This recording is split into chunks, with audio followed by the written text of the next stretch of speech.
If you're trying to build self-worth by affirming yourself, you're already working in the wrong economy. Self-worth doesn't rise because you tell yourself you matter. It rises when your leverage becomes internal. Most people don't lack worth, they lack authority over where their worth is sourced. You don't struggle with self-worth everywhere. You feel it in specific environments, with specific people, inside systems that reward you only when you comply. That's not low self-esteem, that's external valuation. And every time worth depends on approval, it's vulnerable to withdrawal. That's how power moves. Self-worth isn't confidence, it's sovereignty. It's the ability to decide what you give, what you tolerate, and what you walk away from without negotiating your value. When worth is internal, decisions feel clean. When worth is external, every choice feels risky because you're not just deciding, you're protecting access. Think of worth like currency. Some people operate with internal money. They spend it freely. They don't panic when it's questioned. They don't chase validation to stay solvent. Others operate entirely on external currency. Approval, praise, agreement, being needed. The problem with that is external currency can be frozen, withheld, manipulated. And the moment someone controls what validates you, they control you. That's not insecurity, that's a power imbalance. Affirmations fail because they don't change leverage.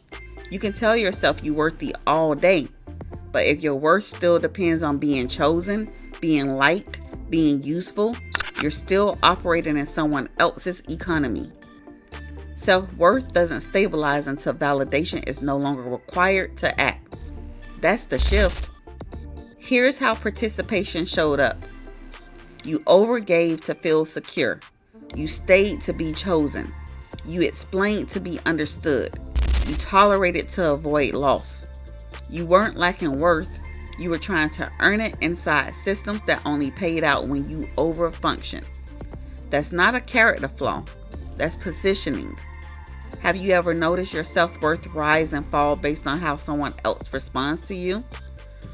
Drop a black heart emoji in the comments down below if you've ever felt that shift. That's not emotional instability. That's external leverage. You don't build self-worth by thinking differently. You build it by sourcing it differently. You stop bargaining. You stop auditioning. You stop proving. You act from decision, not reaction. You say no without justification. You leave without closure. You choose yourself without consensus. And slowly, your worth stops fluctuating because it's no longer being traded. Self-worth was never missing, it was outsourced. The moment you internalize leverage, worth stabilizes. Not because others agree, but because they're no longer required to. Now you decide. You can keep operating in systems that price your worth based on usefulness, or you can move with internal authority and let external validation be optional. One keeps you adjustable, the other makes you sovereign, quietly, cleanly, permanently. This channel isn't about feeling better, it's about reclaiming power over what defines you. Subscribe if you're done earning what was never for sale.